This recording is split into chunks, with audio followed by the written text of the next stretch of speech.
We started this journey together.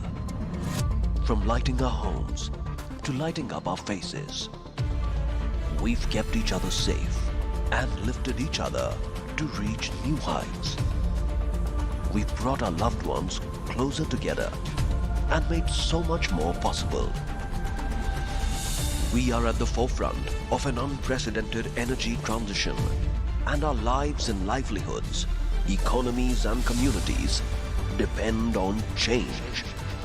What will our future look like? We want it to be sustainable. We want it to be equal and connected. A change like this doesn't happen by itself. We need to work together with more practical and fearless solutions than ever. From students to CEOs to lawmakers, each of us playing a part. Organizations and startups working together. We are the future of energy.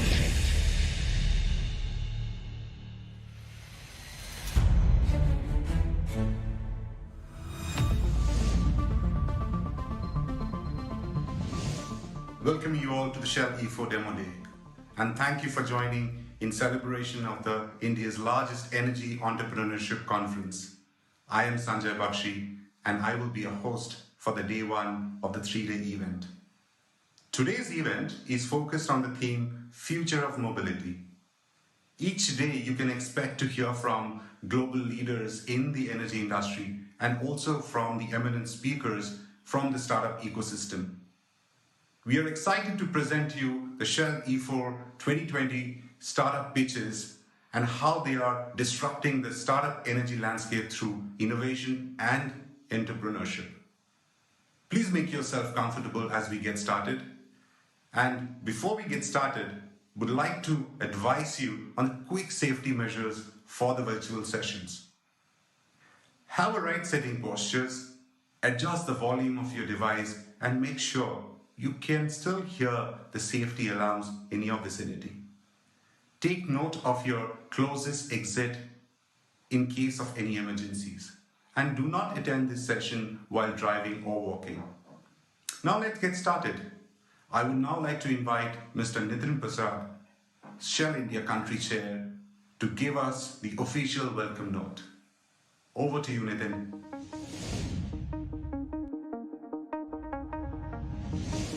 Good afternoon and a warm welcome to Shell E4 Demo Day 2020. Thank you for joining virtually today, and a special thanks to all of those joining from the different time zones. These are extraordinary times, and I hope you're doing well and are safe amid the current uncertainties that we're all facing. My name is Nitin Prasad, and I'm the chairman for Shell in India. Started in 2017, it is a graduation event for our cohort companies who go through the Shell E4 program, and it is today recognized as the largest energy entrepreneurship conference in India. Over the next 3 days, we will celebrate world-leading innovation and in energy efficiency, sustainable solutions across lots of different challenges and domains such as mobility solutions, energy management, clean technology, energy IoT applications, digital solutions, logistics, waste to value, just to name a few. We will also celebrate the amazing entrepreneurs and innovators who have made these companies happen. In the rapidly changing environment of energy transition, innovation is at the forefront, and energy startups face a lot of competition to deliver solutions that fit a larger system. Despite COVID-19, the current cohort of Shell E4 has made excellent strides, and on behalf of Shell, I congratulate each of the startups and wish them well and the best on their journey ahead.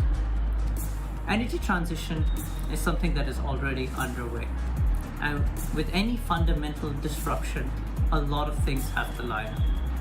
While we have the innovations and the smarts, real change comes from all of us wanting to do something about it and coming together, collaborating to make it happen. At Shell, we are committed to powering progress together to provide more and cleaner energy solutions. In India, we strive to become a trusted partner to accelerate India's energy transition to a sustainable energy future. In this spirit, as a part of Shell E4, we are committed and proud to bring together an ecosystem of startups, investors, government, and other enablers to provide more and cleaner energy solutions. Together, we seek to empower and nurture entrepreneurs to transform their bright energy ideas into successful businesses. We truly believe they can be game changers, not just for India, but the future for global energy. So, on behalf of the Shell E4 program, I would also like to thank our partners, ABB, AVL, Catapult, India Angel Network, Maharashtra State Innovation Society, and WBCSC. I'd also like to thank our numerous mentors who have given so much of their time and effort and support and their invaluable guidance to these startups. If you're a global energy technology startup, consider this rare opportunity. Shell E4 would also like to announce that we are taking applications as part of our international track, a program that supports startups looking to establish themselves into India. So this is a unique opportunity for startups across the world who believe to have a solution that be applicable in India's energy transition. We are here to welcome you as part of the energy international track to become a part of Shell E4. Welcome again to Shell E4 Demo Day 2020. I'd now like to introduce Roger Hunter, Vice President Electric Mobility from the UK. Thank you very much.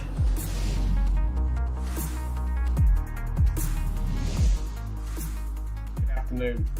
I'm Roger Hunter, Shell's Vice President for Electric Mobility, and I work in our new energies team here in Shell. And I'm joining you from my home office here in London. Today we're here to consider the future of mobility, and society is facing a dual challenge here, how to make the transition to a lower carbon future whilst also making sure everybody has access to transport. And transport already accounts for a lot of global energy demand, but also I think a fifth of global carbon emissions. So with this demand for transport expected to increase, of course we must increase the use of renewable sources and reduce the amount of transport related emissions. So transport is still dominated by internal combustion engines. We know that, but we also know that alternative fuels and electric vehicles are increasing rapidly. I mean, if I think about India, we're seeing two-wheelers, three-wheelers, and buses already moving across to electric. If you take some sources like the IEA, I think in 2010 there was 10,000 EVs on the planet. I think this year we've got over 7 million EVs on the planet, and I think the EIA is saying that in 2030 we could have over 200 million EVs on the planet. So huge growth to come there. But let's make sure we can make this transition. What are we doing in Shell about that? Well, we're providing charging infrastructure to homes and businesses and selling hardware and software around charging. But we're also growing our public charging network as well. That enables users to charge not only at home, but at work and at other destinations. So Shell offers access also to 165,000. That's 165,000 public charging posts through its wider network.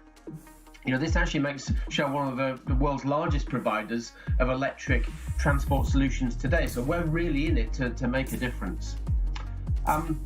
We are looking at improving the performance of electric vehicles at Shell as well. We've got some work with e-fluids, helps make them run better. And in my current role specifically, I'm looking at how we make that switch to electric vehicles in a faster way.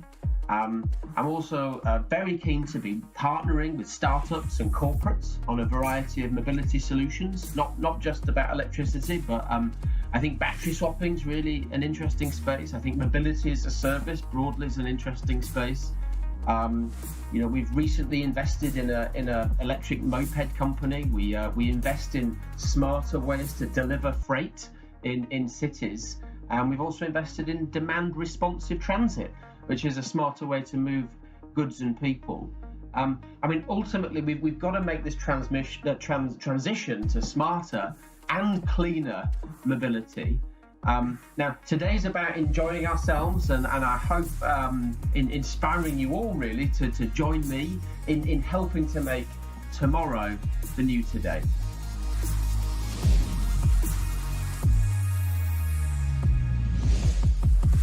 Thank you, Roger, for sharing your insights on future of mobility. Before we hear from the startups, allow me to introduce Mansi Tripathi from Shell, Vice President Commercial Lubricants. She will be facilitating a fireside chat with the prominent thought leaders, Wolfgang Warnecke, Chief Scientist, Mobility from Shell, and Dr. Grebe, Executive Vice President, Global Business Development from AVL. While we hear from the eminent speakers, request you to bring forward your most pressing questions on future of mobility and leave them in the box next to the video player.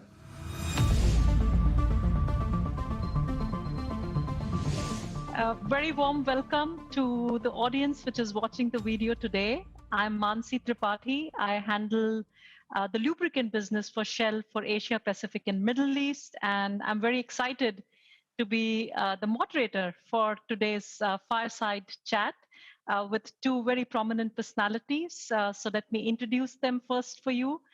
So we have Uwe, Dr. Grebe, who's our Executive Vice President for the Global Business Development and International Operations for Powertrain Engineering from AVL.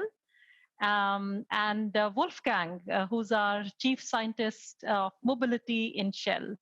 So very, very warm welcome, Uwe and Wolfgang, for this session.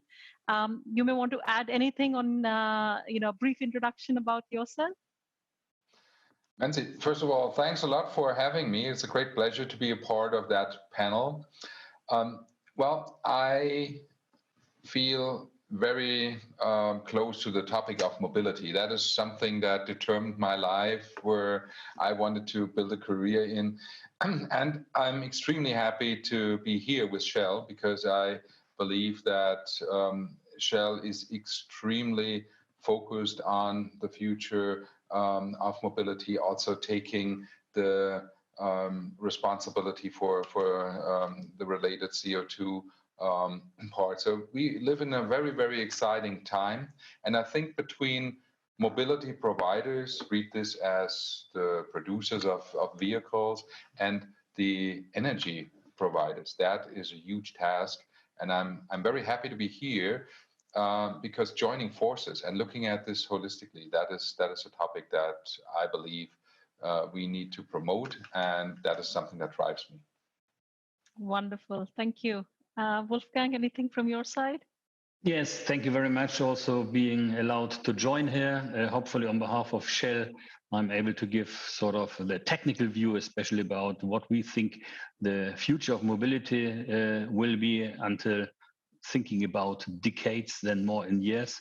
Personally, I'm really passionate on mobility as well. Very long lasting colleague and close colleague, and to Uwe over several years.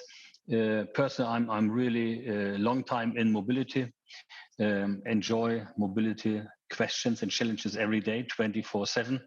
And especially not only against the sustainability challenges we have, but also now over the last few months, unfortunately, also due to the COVID issues and lockdown, I think there are dramatic changes and the dramatic transition will take place over the next near future in transportation, especially on road transportation, and looking forward later to discuss jointly and try to share our perspectives. Wonderful, great. So let's just kick it off with the central question, and maybe Uwe, you can help us guide this, which is, how do you see the future of mobility? So how do you see it? If you had a crystal ball, what would you be describing? Yeah, well, so mobility, I think mobility is one of the core needs and desires of of mankind.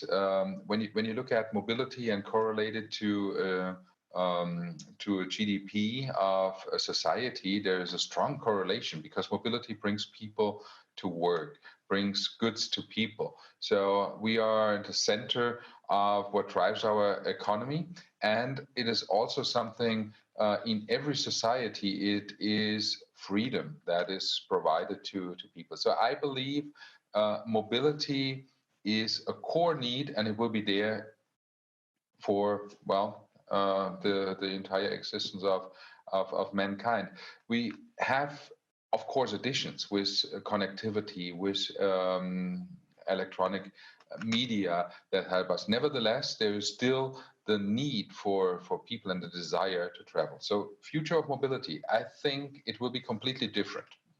It will be changing, but the core desire of having mobility in form of individual mobility, personal mobility, or also shared mobility and public mobility, that will, I truly believe, increase.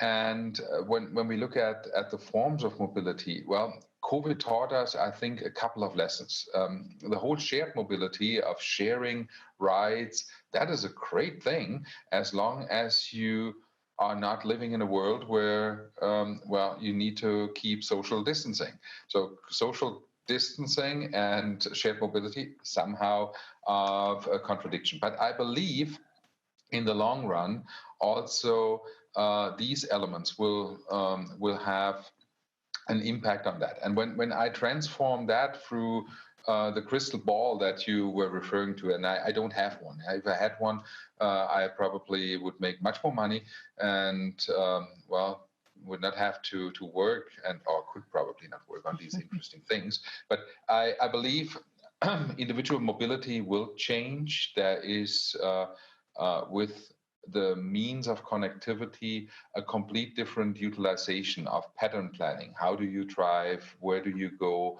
I mean, India, there's a lot of congestion that is there. If you had possibilities from different timing of your trip and different routing to avoid congestion, I think that is a huge part of what mobility will mean. From the devices that we need, I think there is a lot of additional convenience that people will enjoy when you look at vehicles that are, well, also going into an autonomy where you could probably order a ride or hop into a transportation device that individualizes your travel. I believe there is value in people's time and the perceived value of time, not to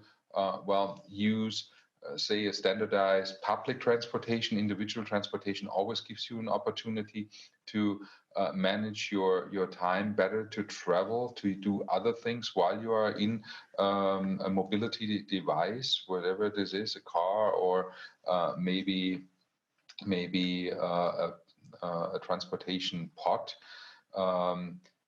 So what you do inside there, how you enjoy being taken to another place, and when you do that, I think that will be in the center of what we have to think about in the future. Of course, that is from the transportation aspect. When you look at energy and emissions, maybe Wolfgang, if you want to add something to that, I think there is a huge driver that we take care of environment and of the impact. Yes, thanks, Uwe. I think you really summarized quite well. But I think in my view, I think in a snapshot, I think we have 4 dimensions regarding the future of mobility. The first one is about what is the energy available for the future, simply the energy resources, but then also the kind of energy in terms of conversion, quote, the fuel, the time, whatever it is. The second one is the new technologies, as Uwe mentioned. I mean, great. We live in a great, fascinating time of innovations on new vehicles, whether it's autonomous, whether it's electric drives, very efficient, very safe vehicles, even sort of short distance flying, quadrocopters, whatever you name it. The third one is the environmental demand and sustainability, very important for sure, the carbon reduction required, but also very much the local air pollution, and especially in dense areas like India, in the cities, I think a very important one. And the fourth one, very, very, very important, and Uwe mentioned it already, us as a user, as a consumer of mobility, what is our demand? What are we willing to use? What are we willing to pay for, to utilize? And I think the market response, and that's, I think, very important for all of us. Whatever we do, we need to listen that us as individuals, we will also be willing to consume that kind of mobility we are developing. So these four dimensions, I think, they are the pillars to define the future of mobility. Yeah, no, I guess, you've captured it very well in terms of the key dimensions. And I work very closely with a lot of OEM manufacturers and, trying to see what's the roadmap for their mobility. And I guess there is a very interesting intersection between what the consumer wants, what the society wants, what the legislation wants, what's the government wants, and putting all these dimensions together, how we can fast pace both the need to be fast in the way we autonomous and fast in the way we do our mobility, at the same time do it in a very responsible but cost-effective manner. So I think it's managing all those dimensions today, which becomes very interesting.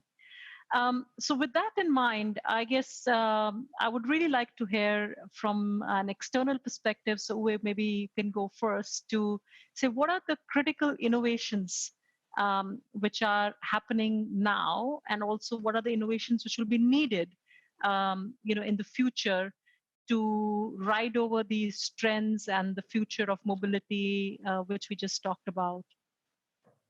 Yeah, I think there are a couple of areas of innovation that are extremely important, and I think I would group them in the following categories. One part for sure is in the innovations that give us the availability of sustainable energy, green electrons, and all the kind of conversions that we can do with that. I will come to that in a minute. The other part, I believe, what critical innovations are is in the material section and how we manufacture all these elements that make up a transportation device, a vehicle, or up to airplanes and ships. And the third area is the whole data science, or the with connectivity and with operation of the vehicles. So when we come to the critical innovations on the energy side, I believe we have here one topic that I see as a given. We need to move to green electrons. We need to move to sources that are using photovoltaic and wind energy to harvest energy, and we need to start building these electrons into our energy system. But while today in a lot of cases, politicians are jumping to electron, sounds like battery electric, and that is a single solution. I believe that is wrong, because we have a much more complex environment. We have energy availability, but that is different throughout the different locations, possibilities to harvest, that is space requirement. So I believe next to the direct use of green electrons, we need to further the innovations in conversion to hydrogen. This opens a whole economy of hydrogen in transportation, whether it's fuel cell or we can even use it in combustion engines, up to also synthetic fuels. And I believe that is a very, very big topic. By the way, I truly believe a necessarily global topic, because there is no one nation or country who I believe can do that all by themselves, whether it's energy availability, space availability, or other topics. Other areas of innovation I also see from a material perspective, and when you add to the material the manufacturing, we are making great progress. In the area of battery electric vehicles, well, it's all about the materials, but it's also about the energy use when I manufacture such a battery. Huge opportunities, and I'm extremely glad that there are activities in India starting to localize that, because that is from the transportation system, from mobility, a huge value generation in the entire value chain, and you need to tap into that part. And let me touch a little bit on the autonomy. Things are changing, and when I remember my times in India, by the way, I've not been in India due to COVID for too long time. It's more than, well, it's nearing a year that I have been there. But driving there is congestion, and it's a lot of stressful activity. So now, when you leverage, well, the capability of electronics, and you have, well, a stop and go assistant, so that you do not have to interact all the time with the vehicle, that you give the driver some freedom of not really working all the pedals and steering wheels in a vehicle, but to, well, give more comfort in that. That is a great innovation area. And by the way, if you use it right, you can supplement all the tasks that Wolfgang talked about on reducing emissions. Yeah, if you do it, if you do the whole driving activity more intelligent, you can avoid emissions. Yeah, and avoiding emissions is always the much easier thing than after treating them. So knowing when a propulsion system needs to run and propel, and when you can regenerate, so that is something that is evolving very fast. A huge variety, and I believe that India has a huge opportunity to tap into all these areas. Yeah, I mean, I have highest admiration of what we have as capabilities in India for software, for function development. These are things, I guess, that we need to focus into the future of mobility, so that, well, we can optimize all the transportation systems. Yeah, no, very well put into the green electrons, materials, and then data science and the innovations in that space. Wolfgang, any other additional perspective you'd like to add? Very quick input. I think Uwe summarized very well, most well. I think there are three angles. The one is sort of the hardware development, I mean, the kind of vehicles. The second one is the kind of software, as explained, with all the benefits, the data science of data and all that one. And the third one is the infrastructure. I mean, as we all know, I mean, infrastructure, kind of roads, airports, whatever, to change them and to transition them is by far more difficult, because they usually are major investment and they last long than changing the vehicle, for example, or changing even the software. So I think the combination of these three elements are very important to try to optimize for each individual of us, especially in the Indian market, simply the best appreciation and the best way of mobility. And I think despite the case that we live in a global world and that we will have global developments, but there are lots of specific separate developments by region. And India, especially with all the high density of traffic on the road, on the existing infrastructure, with all the two-wheeler and three-wheeler, which we will see less in the Western world, for example, have a very specific demand as well and development area. And I think the Western world can learn also a lot from this relatively small and very efficient transportation modes, as you will see already in lots of other inner cities of two-wheeler to come, most of them electric. I mean, the last mile distance, journey and all that one, and not thinking about long haul 500 miles or kilometers sort of traffic journeys with a car. So that's, I think, important. And last but not least, aviation is very important. India, I know, is very much upcoming, doing a lot of innovation in that one due to the size of the country as well, despite the current difficulties, especially with flying. But I think that's an important area.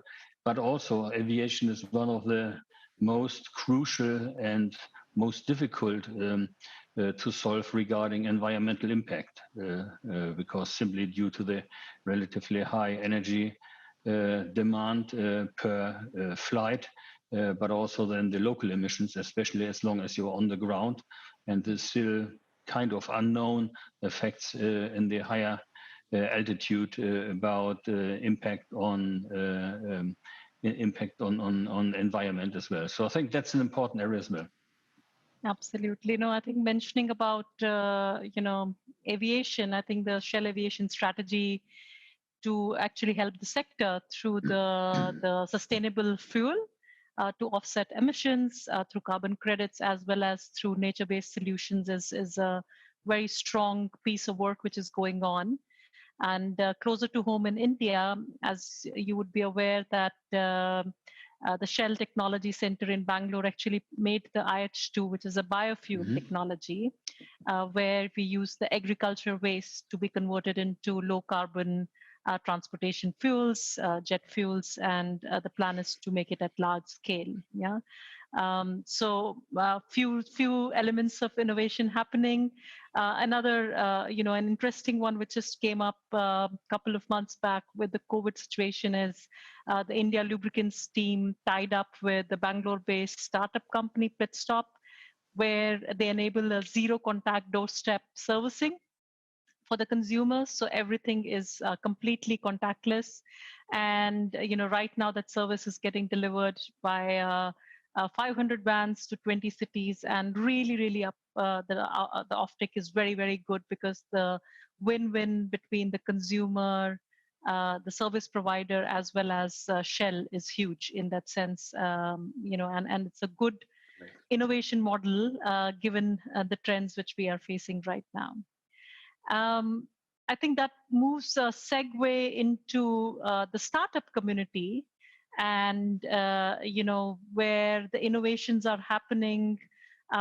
So basis your observation, I would love to hear what would be the critical success factors for startups to be innovating successfully, as we think of the future. So your perspective on that would be very helpful.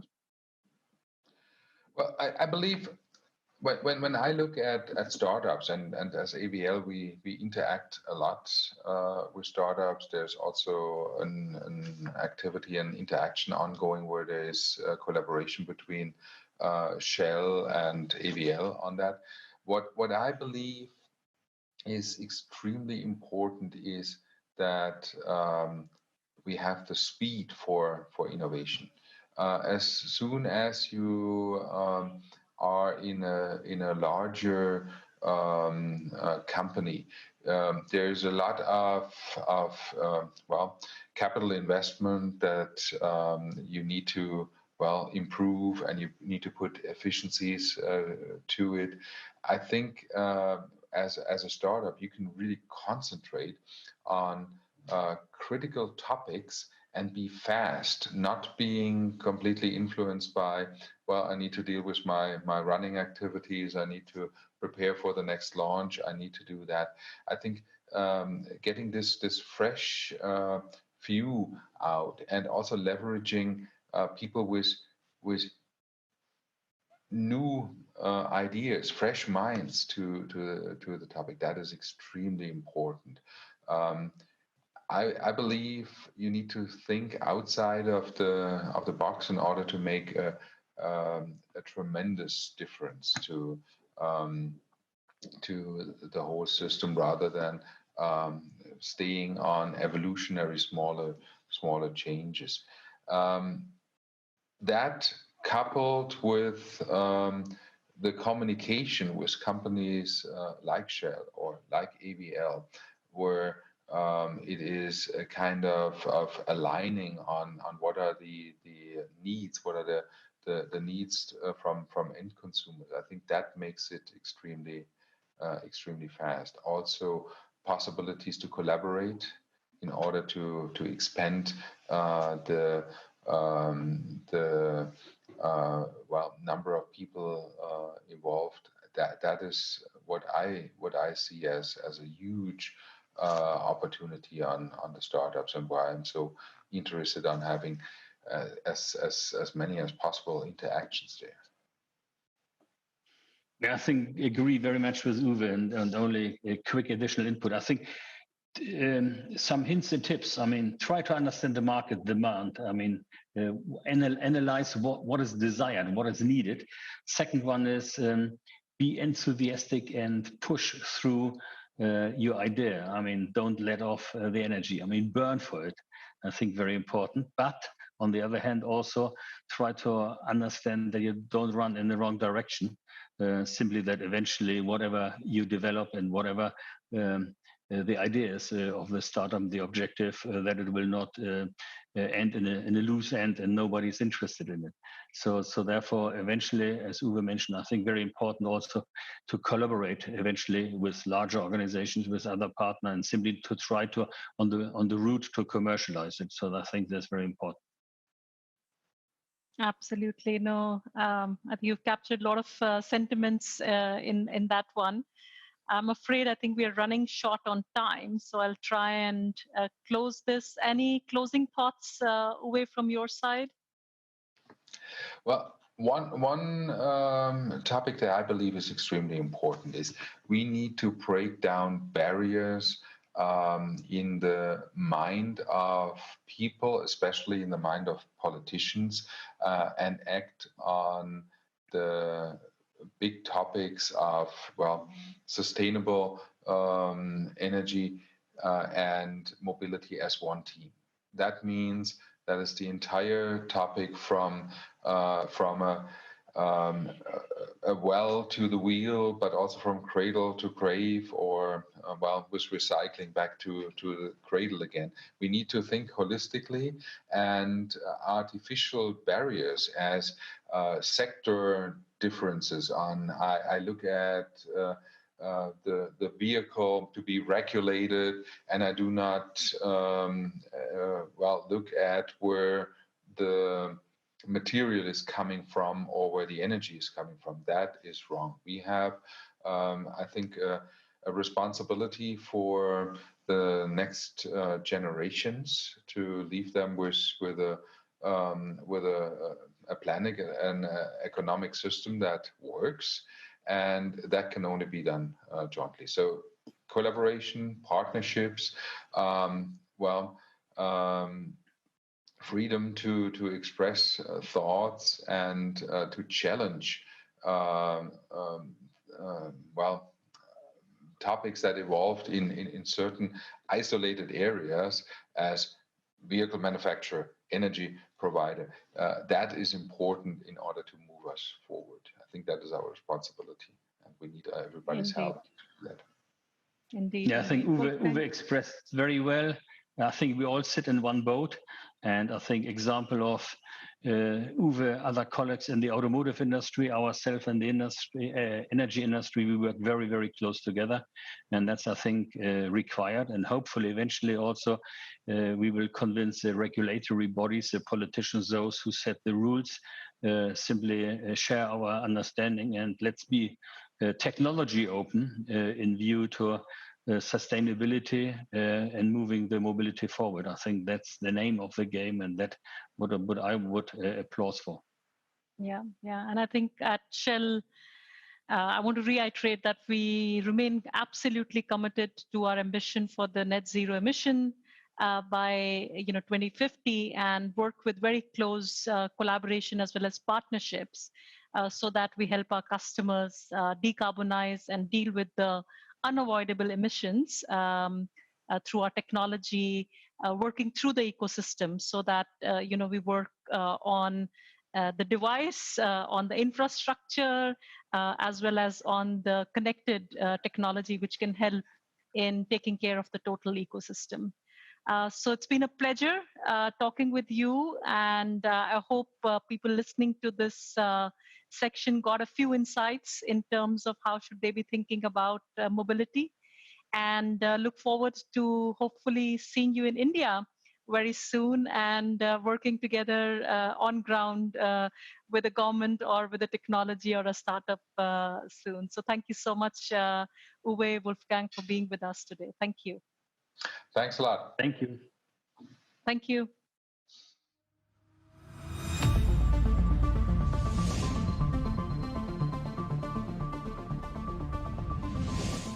What an insightful discussion. Thank you, Mansi, and the panel members. Now allow me to introduce you with some of the Shell E4 startups who will be giving their complete pitch in the next 2 days of this 3-day event.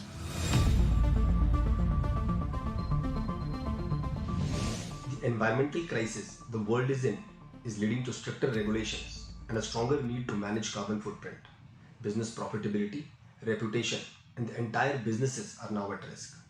Today, more than 600 enterprises use the Sustainability Cloud, our software platform, to manage their net zero ambitions. With Logic Ladder, the enterprises are shifting from a reactive to a software-driven, active, real-time, and predictive approach to manage sustainability that reduces cost and non-compliance risk. We are working with enterprises to create their sustainability balance sheets. Hi, Reslytics is a software and service company specializing in automation through machine learning and deep learning technologies in the upstream oil and gas sector. Through our technology, we address the key pain points of this industry, which is having low-resolution seismic data and having declining reservoir productivity. Our technology provides a necessary enhancement in resolution and information, coupled with accurate prediction of recoverables, thus helping our customers improve their well productivity and achieve tangible cost savings. Stellar Technology software converts information from within documents into structured digital data. This can be injected into predictive maintenance, interactive publishing, and supply chain solutions. Hello everyone, myself Vignesh, the co-founder and CEO Gel Technologies. It is an IoT company. We are into environmental impact startup. We develop a low power, cost effective sensor based IoT hardware for environmental pollution measurement for indoor and outdoor. Device will be generate a real-time data and will be analyzed and visualized by AI algorithm and generate key insight for policymaker and stakeholder.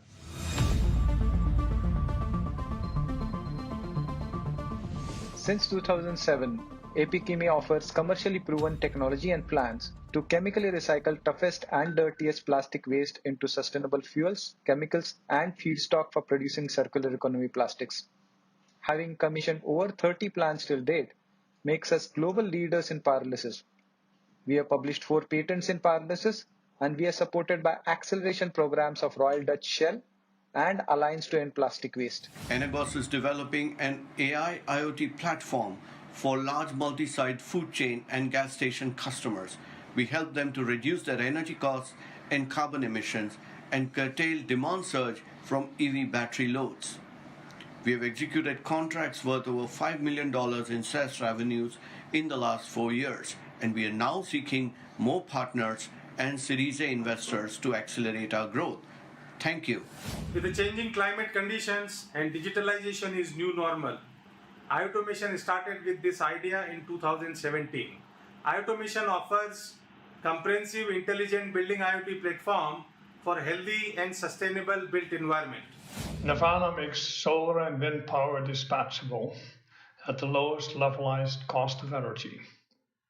Nirvana's patented thermoacoustic power generator operates for 20 years, maintenance-free on any fuel, reduces global warming gases, and efficiently cools coronavirus vaccines to minus 80 degrees C.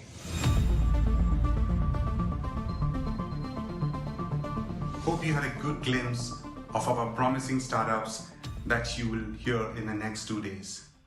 Now, you're about to meet the startups disrupting future of mobility landscape.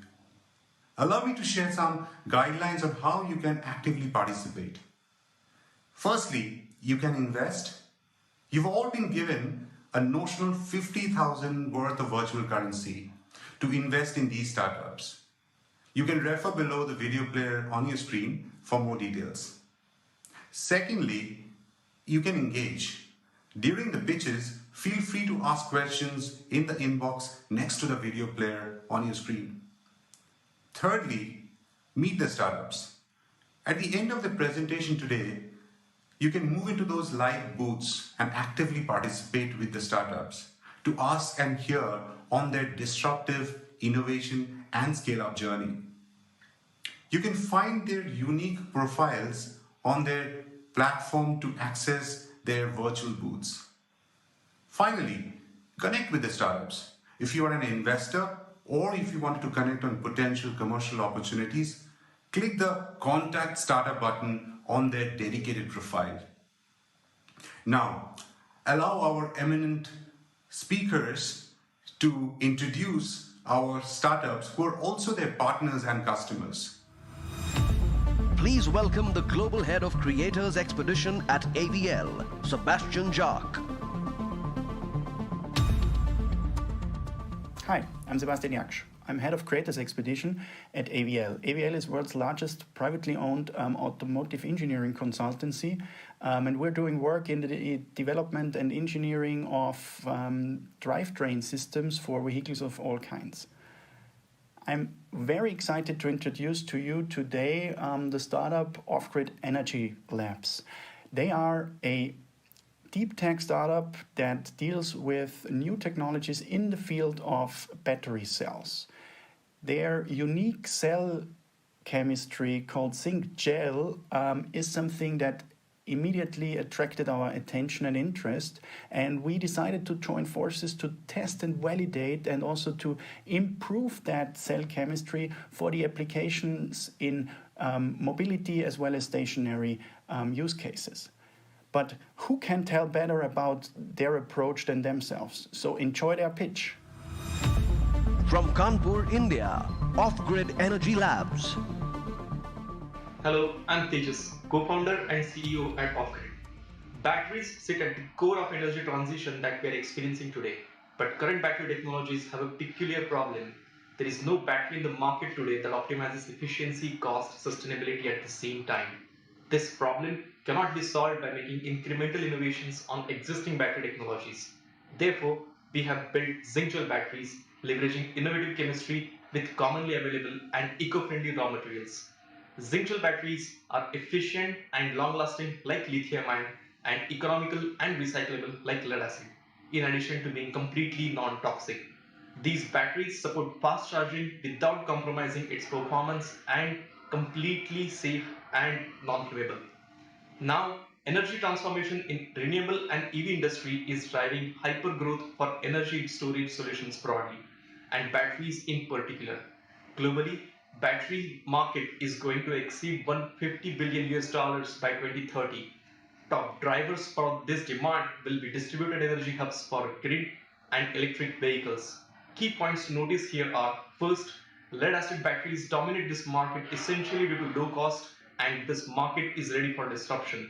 Second, most of the excitement is in the utility and mobility energy storage space due to transition. And third, market is rapidly accepting newer battery technologies such as redox, flow battery, and zinc air. Now, zinc gel has multiple innovations in electrolyte, sustainable materials, and energy efficient manufacturing processes and scalable design. There are over 15 intellectual properties in zinc gel technology that led to improvised energy efficiency, life, power density, and lower costs. While benchmarking zinc gel with existing batteries, we see some compelling benefits relative to lithium-ion lead-acid, zinc air, and flow batteries. Zinc gel redox battery offers lowest life cycle cost, giving twice returns on the capital deployed on energy storage for stationary applications such as microgrids, round-the-clock renewable projects, grid applications. Off-grid's zinc gel ion battery offers twice range, 5 times charging speed, and lower cost for electric 2 and 3-wheelers that are currently running on lead acid. And the most interesting part is that zinc gel batteries can be manufactured using existing lead acid manufacturing infrastructure. So current battery makers can easily make them without additional capital deployment. This battery benefits everyone in the value chain. Raw materials are abundant and available across the world. It uses existing manufacturing infrastructure, so no additional capex for battery manufacturers.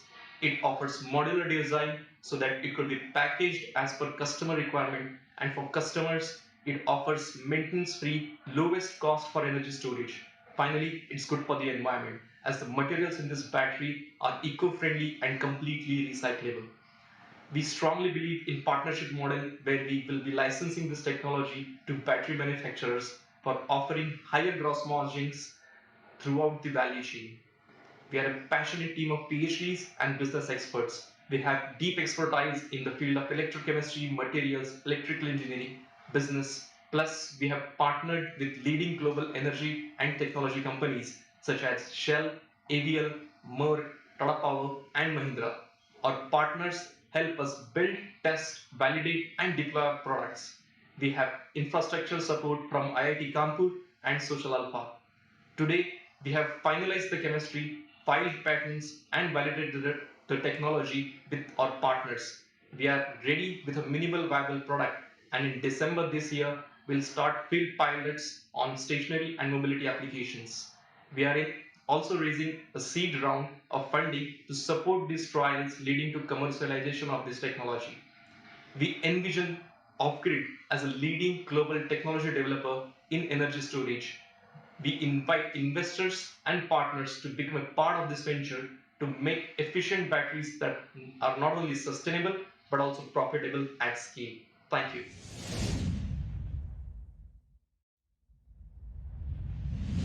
What's your go-to-market and monetization plan, and when will you break even? We are partnering with leading energy companies to validate, and we will be licensing the technology for manufacturing and deployment in various applications. As per our analysis, we should break even by 7th quarter of our commercialization in year 2024. Next question is, are you in touch with any battery manufacturer? Yes, recently we have started communication and we are keen to partner with lead acid manufacturers in India. Next, how much money are you raising now and what is your next milestone? Now we are raising about $1.5 million to validate the technology on field, both stationary and mobility applications. This will make us ready for commercialization by mid-2022. At this point, we'll raise Series A for $6 to $7 million. Please welcome the CEO of EV Technology, Alistair Clark. Hello, this is Alistair Clark from EV Technology here in the UK. We help fleets transition to electric mobility using asset management software and IoT. We join the dots between the driver, the vehicle, the charging infrastructure, and the electricity supply. And this is exactly what we've been doing with Tripoli Taxi over in India. They've done a fantastic job in bringing in electric cars into their fleet already, and we are helping them as they look to scale up across the whole of the country. To tell you more about this exciting project, here's Nishant. Over to you, Nishant. From Delhi, India, Tripoli Taxi. Tripoli Taxi. We make the world sustainable by transforming the way you travel. Do you know that 26 of the world's most polluted cities are in India? Do you know that an average person spends 6 years of his entire lifetime in traffic? And do you know that by the time I finish this presentation, around 80 people would have died globally due to respiratory problems? Tripoli is an end-to-end e-mobility solution provider which integrates the EV charging infra and state-of-art technology together to save companies time, money, and carbon emissions under Scope 3. We are the Neil Armstrongs of EVs in India, launched and registered first commercial EV car in Delhi in 2015. Our current business is employee transport for corporates. The size is $4 billion, which engages around 600,000 cars pan-India. Companies have huge issues like high logistics cost with frequent fuel escalations, high carbon footprint per employee, longer travel time leading to less productivity and fatigue, and employee safety and compliance is our biggest challenge. EEE Taxi is electric, economical, and environment-friendly taxi. Corporates using our EVs and tech together can save anywhere between 5 to 30% of their logistics budget. We also shield them from yearly fuel escalations, which has doubled in the last 10 years. Our 15 million kilometers and unique routing has already made companies 12% richer, their people 30 minutes happier, and 4,000 tons greener. Connecting all the dots of the EV ecosystem is our operational excellence. It reduces our car idealization, range anxiety, and optimally syncs driver break times with car charging times. Our strategic partnership with NTPC and support from BSES has made our site the biggest charging hub in Delhi with 30 charging points.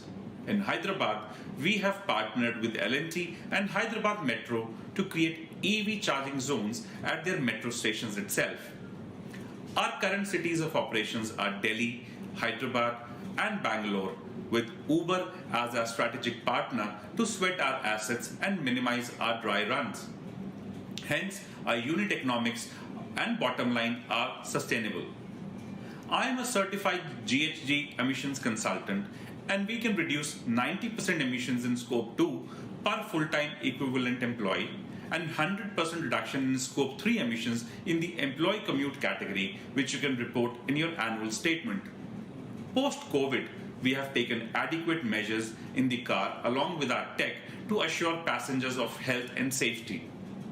The electric four-wheeler market is pegged to grow 105 times of its current size and will look to disrupt this $20 billion market in India, engaging 1.2 million cars. Our latest funding was a pre-seed round of $200,000 from oil major Shell in India. Our current investment stands around $2 million in both equity and debt. We are being incubated by Shell E4 under their Scale Track program for scaling up nationally and internationally. Our founders and senior management has a cumulative 70 years of logistics experience, who is on top of the learning curve in the current EV evolution in Indian market. We are building capacities to ride this EV wave, and we want to create a platform where the demand side is corporates, airports, train stations, hotels, self-drive, etc., and the supply side is met by our owned, leased, and aggregate model. Under this aggregate model, the driver will be enabled or facilitated to own the car and deploy on our platform to do business.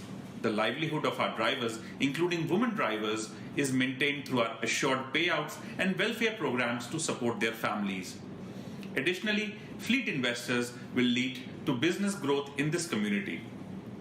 Our success stories have been published by World Business Council for Sustainable Development in Madrid and in India at COP25. We have been the knowledge partners with various think tanks for white paper reports on e-mobility, and we do a lot of policy advocacy with the government departments. With rapid urbanization, every kilometer traveled through EV will save fossil fuel. 1 liter saved is equal to saving 2.65 kgs of CO2. Every 20 kgs of CO2 saved is equal to planting 1 tree in 1 year. EV has a very low running cost and provides value for money. E-mobility will avoid emissions and contribute to India's SDG goals as per the UNDC target and its pledge to Paris Climate Agreement. Our solutions will help mitigate carbon emissions and contribute in achieving the target of global warming under 1.5 degrees Celsius. Thank you.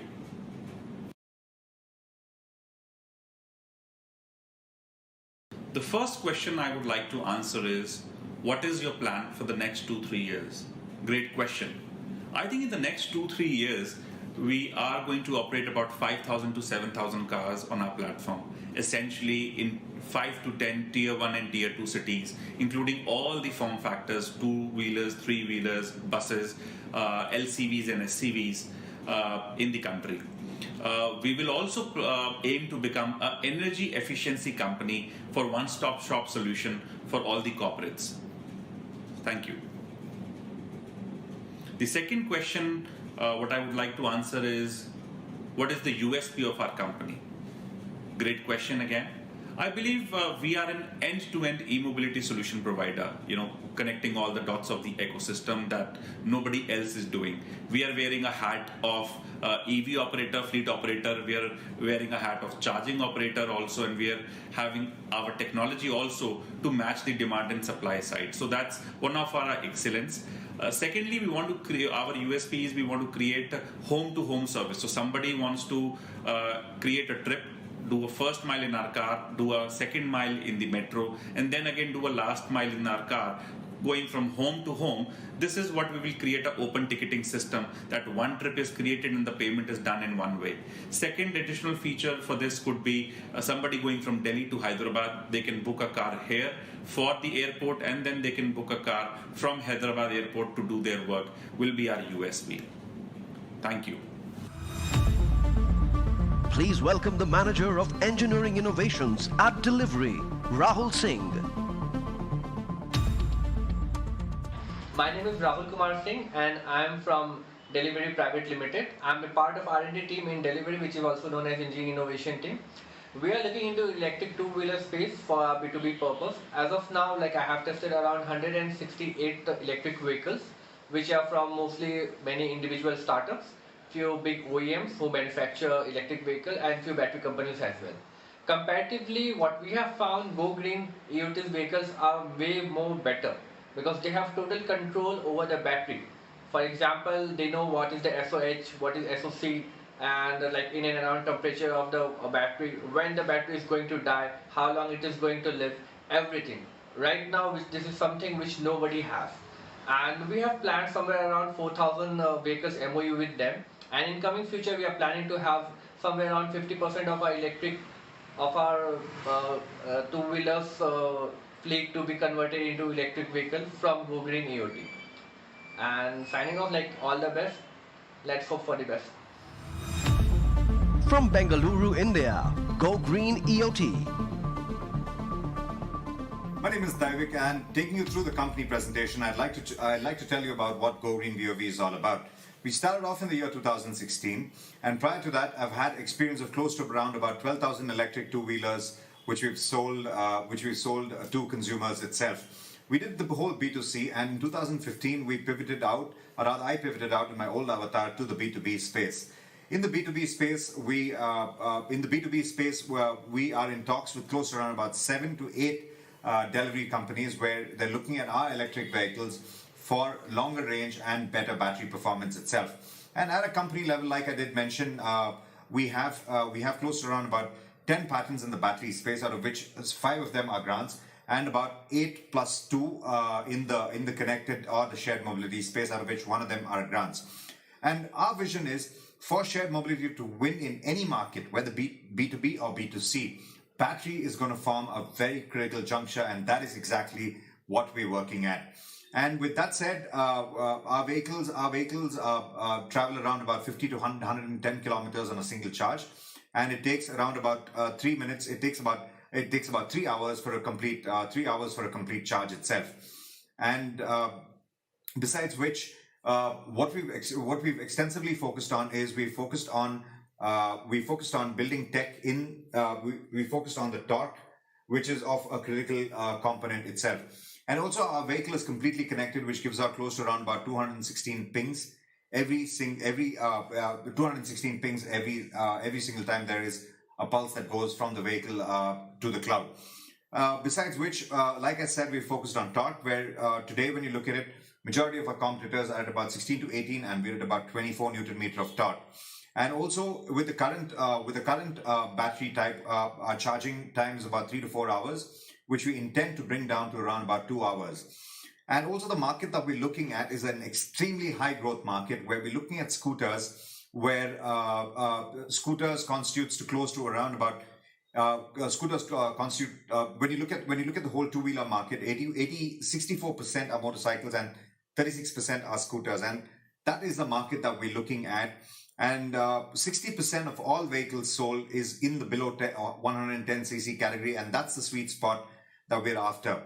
And to give in a quick number check, we have close to around about 6 to 7 million vehicles as our total addressable target market, out of which the total market size is anywhere north of about $5 billion, of which our core target segment at this point in time, which is the B2B, constitutes to close to about 1 million units, where 1 billion is the market cap itself. What are the challenges of the delivery market? The challenges of the delivery market are extremely high cost of fuel, which makes an electric vehicle not very viable, and that's exactly where our electric vehicles fall in. We're able to reduce the cost per delivery from around about 52 rupees all the way down to about 34, and going further, we can have it reduced even lower. And the kind of models that we operate on, is we either sell to a consumer or a B2B company. We have a subscription-based model where we're extremely capital efficient, where we work with third-party players in terms of having the assets itself. And we also have a lease-to-own model. In the lease-to-own model, it's an excitingly promising model that we've seen, where we give it on a subscription basis, and they end up owning the asset. And we're in talks with a lot of top-tier logistics companies, wherein one of them have even indicated an order of close to around about 4,000 vehicles to be delivered to them, where each of these vehicles are approximately around about $1,000 a piece. And also, what I'd like to bring to your notice is, in India today, there are close to around about 7 companies in the L1 category of electric two-wheelers. Out of the 7 companies, 5 of them are only importing the product and kind of making it into a vehicle and selling it. Because of the technology layers that we've built in, we're probably one of the top 2 companies in terms of technology. And also what we've noticed is, what works in China is definitely not going to work in India. And that is where we've concentrated extensively on in terms of building our IP, whether be it in the battery space or whether be it in the shared mobility space itself. The kind of technology that we have enhances the life of the battery by close to a factor of 2. And just to give you a competitive landscape, we are one of them who is completely connected. Our cost of acquisition of customer is extremely low and extremely high on top. And also what we have is a completely connected piece, where we have an app and a web-based platform where we enhance the usage of an electric two-wheeler to consumers itself. And talking about the financials, we're on every single vehicle we're gross margin profitable, we're net margin profitable as well. We have a healthy EBITDA rate, a profit after tax in the first year, even with the lowest number of close to around about 4,000 vehicles that we intend to sell, we're at about 21% PAT. And what are we looking at raising this capital primarily for is for hiring and marketing, manufacturing capabilities. We're looking at going on a debt route, hiring and marketing, and a little more on the pro builds, building a complete platform for the battery as a service space, and a little of which goes into the working capital. And the team is, I'm the founder and the CEO. We have non-operational directors in the form of my father, who's been instrumental in getting me off the ground all the way till here. He's a non-operational director. Also, we have another person, Professor A.K. Shukla, who's also a non-operational director. And in the team, we have extensive people who have worked on product development. At an average, we're at around about 4 years of an average life of the team itself. We've also identified key hires post the fundraise, and currently we're looking at a $2 million raise. And I'd be more than happy to answer any questions if you do have any. Thank you. All right, now it's time for question answers. And the first question that I have is, what is your current raise? We're doing a $2 million round. Like I said, predominantly focused on battery pack manufacturing, which is again going to be debt. We're also looking at hiring, marketing. We are going B2C and B2B because we believe that there is opportunity in both the spaces. We understand what did not work in the first avatar in the B2C space. We also do understand what is working right now, and we're taking our learnings out of that to the consumer space. we are a completely L1 category based vehicle, wherein that means that these vehicles are completely registered by the government of India. And we would be having a contract manufacturing unit where we would work with manufacturers where the regular pieces, which is like the chassis, the frames, the wiring and things like that, can be still sourced from them.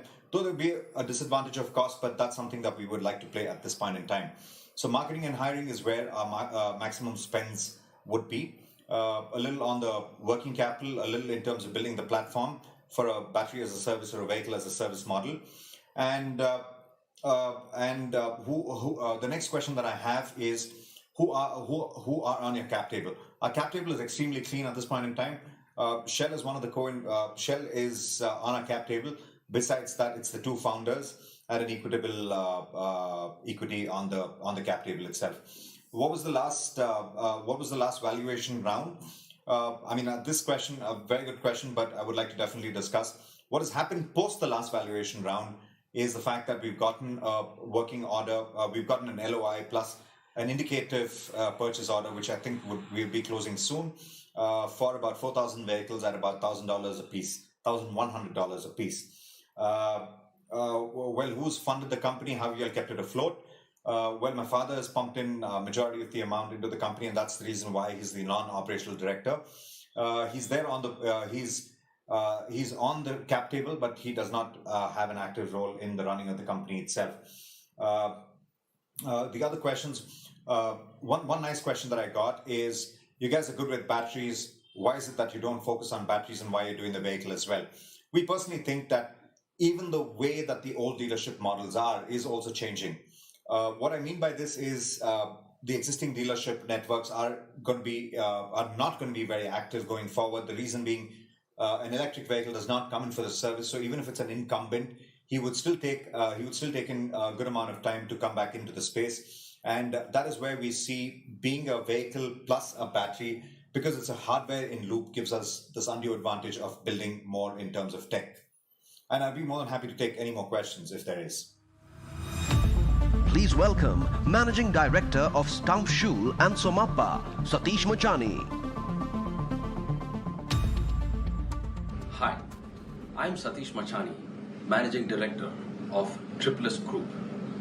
Triple S Group is actually a 60-year-old group involved in various business lines like the auto component space, real estate, defense, retail, and a few more. As a automotive component company, we've been supplying to all the OEMs in the country, and as everybody knows, this industry is slated for major disruption in the form of electrification. In this endeavor, our group has also been looking at opportunities, and in the process, learned about this company called Magenta, which is headed by Max and Lewis. We've been working on a couple of projects together to participate in this space, and Maxon personally is known to me for the last 6 to 8 months' time. He comes across as a visionary. His attempts to change the way infrastructure is handled in terms of electrification is really noteworthy. And together, there's a potential to change the way this automobile industry works. So I fully endorse his endeavors, and I believe anybody who works with Maxon is going to go places. Thank you. From Mumbai, India, Magenta Power. My name is Maxine Lewis, and along with my co-founder Daryl Dias, we welcome you to Magenta. The clean mobility vision of Magenta is twofold: empower electric mobility and make electricity clean.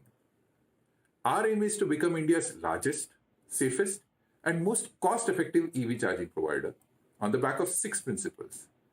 That is, to make EV charging available, affordable, adaptable, safe, sustainable, and smart.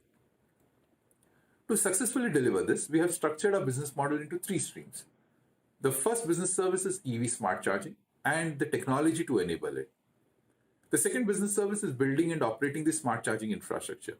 This includes integrated hardware developed in-house, of which you saw an introductory video. Our next charger is designed to be the world's smallest EV charger and will be launched soon in December. The third business service is design, consulting, and installation services. Our business of EV charging services is modeled into multiple stages. First was the development of the technology, with the hardware and the controlling software, which is now available. Second is building the infrastructure via collaborative and leveraged partnership models, along with new entrepreneurs, malls, developers, housing societies, highway restaurants, government, and smart city programs.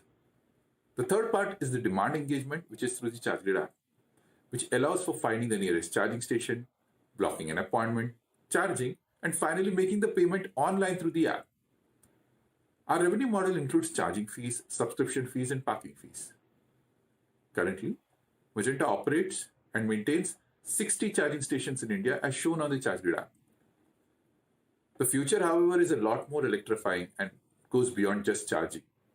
We believe the charging infrastructure will grow into smart charging, and thereafter it will develop into vehicle to home and then vehicle to grid models, all based on the technology layer we are building.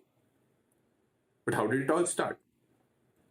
Magenta has done a lot of pioneering work in the EV charging space, including India's first solar-based EV charging station, India's first EV highway on the Mumbai-Pune sector, India's first integrated EV charging app, that is ChargeGrid, India's first EV billing meter, which was launched in collaboration with Maharashtra State Electricity Board. And all of this was done way back in 2018. Since then, we have a lot more firsts to our credit, and we are fortunate to be seed funded by Hindustan Petroleum Corporation Limited, incubated under the Shell E4 cohort program, and also supported by Microsoft for our technology. Magenta was co-founded by myself and Daryl Dias. I have more than 20 years experience cumulative in the automotive sector and the power sector, which companies such as Saint-Gobain, Bosch, and as the global practice lead at Accenture Management Consulting. Daryl Dias has research and development experience in companies like Godrej and Boyce and Ace Engineering based out of UAE. The extended executive team also comprises of Sanjeev Tripathi, who leads our IT program. We have advisors like Shashank Sate and Scott Farr, who bring in more than 50 years of cumulative experience to the team. The Magenta team comprises of 30 members, passionate about the EV space. One part of the team is focused on deep research and product development, having worked internationally and in India with reputed organizations like Defense Research Development Organization, a space research program at ISRO, and at IIT Mumbai. The second set of team members include individuals with understanding of real estate and urban infrastructure, business development and operations of the charging infrastructure. But our pride is our list of clients, which includes electric vehicle manufacturers, governments, and other business houses. For the work we have done, Magenta has been a recipient of many awards, recognitions, and media mentions. We received the E-Mobility Rising Star Award in 2018, the Innovations Award by Electronics Maker in 2019, and the prestigious Frost & Sullivan Award for Intelligent Mobility Solutions in India a few months ago. Magenta has also been identified by United Nations Environment Programme as part of the Clean Mobility Adoption Programme. Magenta is proud to be part of the Shell E4 cohort program, and with their support and with yours, we intend to empower electric mobility and secure a clean future for our next generation. Thank you.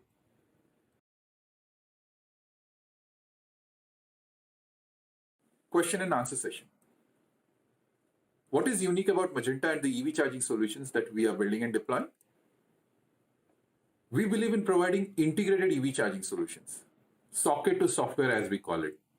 Also, our solutions are built for Indian challenges, be it heat, humidity, harmonics, or humans.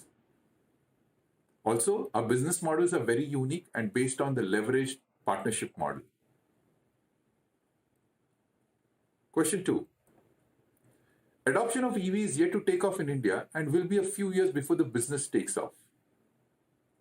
Yes, while we would like the adoption of EV to take off much faster, the growth of EV in India has been an astounding 26% year on year, which is much higher as compared to conventional vehicles. Also, the business of EV charging starts from zero and has a huge upside. So in the chicken and egg story of EV first or the charging infrastructure first, we have decided to make our own omelette. Question 3. What are the key challenges that we face? Of the several challenges, The first one is the availability of real estate for setting up the infrastructure, especially in crowded urban areas. Secondly, there's a lot of misunderstanding about the EV ecosystem. EV charging is not a replacement to refueling at petrol and diesel stations, and this has to be understood. Third is the standardization in the EV charging system, which was an issue and has largely fallen in place for electric four-wheelers. But in India, the same is expected in the electric two and three-wheeler space in the next few months, and soon that challenge will also be tackled. Thank you. Please welcome Principal at Shell Ventures, Siddharth Mehta. Hi, good day. I am Siddharth Mehta, Venture Principal for Shell Ventures in India. I am pleased to introduce you to our mobility startup, Commutech. Commutech is transforming the employee transportation business into a mobility service by digitizing the fleet operators and providing protocol-driven, technology-enabled fleet for corporate employee transportation. Let's hear more from Manas. From Mumbai, India, Commutech. Hi, my name is Manas Mehta. I'm the co-founder of Commutech. Commutech is one-stop solution for corporate passenger mobility. We all must have enjoyed in past perks of corporate transportation by our employer. But did you know that corporate transportation market is huge, to the tunes of $5 billion in India?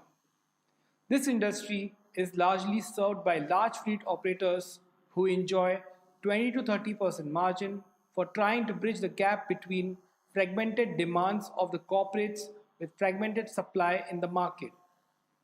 Serving corporate demand is operationally intensive process which these fleet vendors depend on manual processes and unnecessary manpower to perform mundane tasks even in the time of technology. This results in reduced profits and limit these fleet vendors to regional presence. This also limits their capability to serve pan-India demand. Corporates, on the other hand, are deprived of quality service and cost efficiencies. They also have to deal with multiple fleet vendors for their pan-India demand. Corporates spend a lot of manpower and suffer errors and lost efficiency. Their important concerns of employee safety, compliance, high op cost, and complicated scheduling is still unanswered. The solution is Commutech.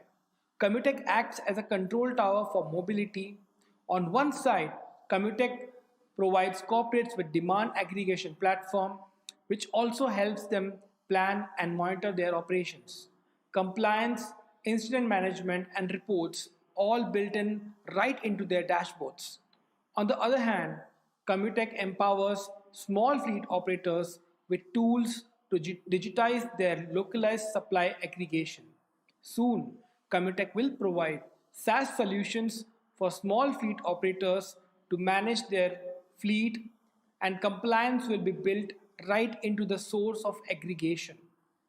Commutech's technology, apart from bridging demand and supply gap, also assists in operations, ensuring operations team is efficient, stays lean, and well informed of the ground realities.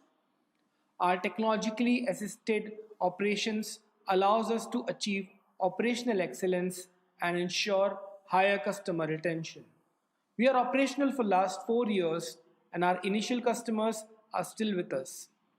Our innovative approach of creating a network of digital fleet operations for supply aggregation will help us scale pan-India. This method will be the most cost-effective method for supply aggregation. This innovative approach will result in Commutech becoming the largest fleet distribution network in India. Our technology layer ensures data integrity. Our localized procurement approach ensures cost effectiveness. In fact, we are 10 to 20% cost effective than some of the biggest names in the industry. We do save a lot of manpower and stationery. 100% contactless operations ensures added safety during COVID times. We are pleased to inform that during the lockdown we completed nearly 10,000 trips with zero cases. As you can see from the graph, major portions of the employee transportation and corporate rental market is still controlled by traditional fleet vendors. Barring few like Oryx and Mahindra, most of these vendors are regional players. This is a huge potential for digital fleet vendors like us to penetrate and grow in this market. We have spent nearly 4 years proving and perfecting our model, and we are happy to serve some of the known names in the industry. We feel that the time for digital fleet vendors to grow at an exponential rate is right now. In future, we will focus aggressively on our fleet operator digitization approach, which will help us serve more corporates and help us take our revenues to $10 million by end of financial year 22-23. We're backed by amazing mentors such as Mr. Prasad Menon, Mr. Tofail Khan, the co-founder of Carwale, and Mr. Rajesh Munjal, and of course by our passionate team. Thank you.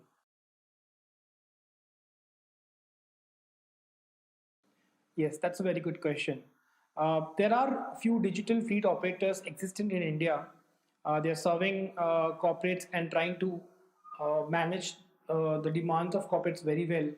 However, there are two important factors which help us stand out from the competition. One is our approach to operational excellence. Our technology is built to assist our operations team on ground and ensure smooth and stress-free operations. That's one. On the second part, our innovative approach towards digitizing the fleet aggregation from small fleet operators is very unique. What we are doing is that we are creating a SaaS application for these small operators and allowing them a digital interface to run their business. This ensures utility for these small operators, plus also help us have a very low cost procurement pan India. Once we realize the full potential of such network, Comutech would definitely be one of the largest fleet distribution network in India, and that's two major points which nobody today is working on. Like every other business, COVID has definitely affected transportation. But however, because of our contactless deliveries, we have not seen a lot of dip in our business. Plus, we see a lot of enthusiasm from new customers to convert their existing business to a digital operations business using Comutech. Yes. So our platform is agnostic of any kind of fleet, be it IC engine, be it a bus, a tempo traveler, or a car, any electric car. So it is agnostic of what kind of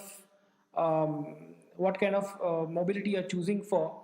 However, in today's scenario, not every corporate is comfortable with entire electric model. So today they need a mix of fleets, a hybrid model, which is definitely possible on our platform. And yes, so that way we are compatible with electric fleet. Should not be an issue with us. With that, we have completed speakers and pitch sessions for today. Be sure to check out the other 2 days event covering digitization of the energy industry and future of energy.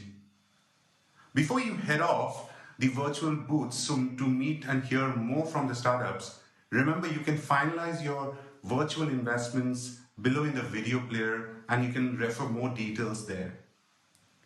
Feel free to move around the virtual booths. All sessions, we are recording it and which you can watch it later. Thank you to all our speakers, partners, and mentors.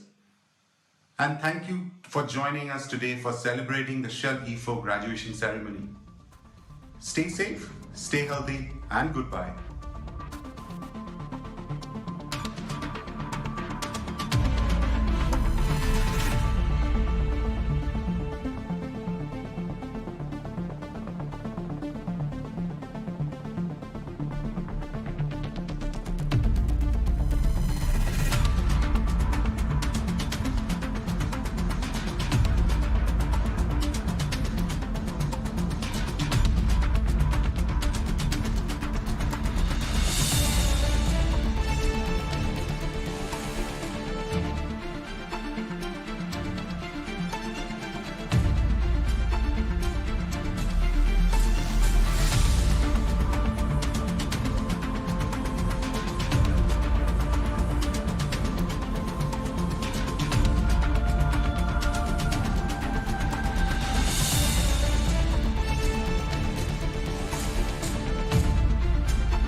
So if you are talking about